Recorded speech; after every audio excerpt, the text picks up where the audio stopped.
Formålet med forsøget det var at demonstrere og sammenligne alkaner og alkaners kemiske egenskaber, og så skulle vi undersøge de kemiske egenskaber ved spiseolier.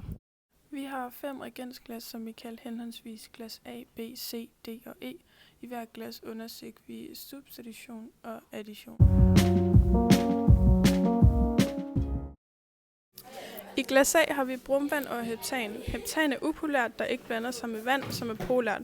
Glassene rystes, og nu er det nederste lag vand, og det øverste lag Br2 heptan. Når der er lys til stede, så kommer den til at hedde C7H15 Br heptan, som også det, man kan se på tavlen, da Br2 splittes, og det gør, at den mister sin farve.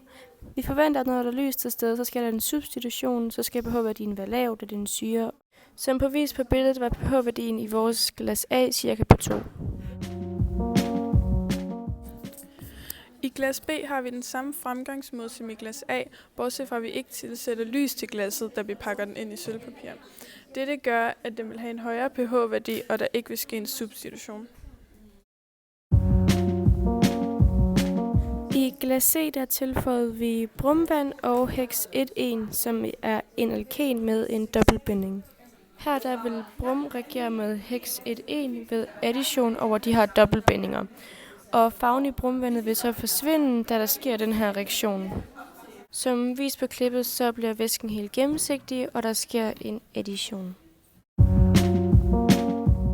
I glas D starter vi med at tilsætte heptan og derefter solsikkeolie som en umættet fedt. Så omryster vi, så olien er opløst, og derefter tilsætter vi brumvand. I glasset sker der en addition, som er hvor farven forsvinder på grund af de mange dobbeltbindinger, der er i umættet fedt. Brumvandet bliver lysere eller næsten farveløst, fordi det reagerer med olien. Som vist på billedet er der en meget lav pH-værdi omkring 1. I dette forsøg skulle pH-værdien ikke være så lav, da der ikke blev tilføjet sollys. Derfor kan vi konkludere som en mulig fejlkilde, at vi har ventet for lang tid med at måle pH-værdien, så derfor er der kommet lys. E var det samme fremgangsmåde som glas D, altså det med solsikkeolien, udover at vi i stedet for solsikkeolien tilføjede kokosolie. Hvis vi kigger på den teoretiske del, så indeholder kokosolie færre umættede fedtsyre end solsikkeolien gør. Kokosolien har derfor ikke dobbeltbindinger. Derfor vil brumvand reagere i mindre grad eller slet ikke skifte farve.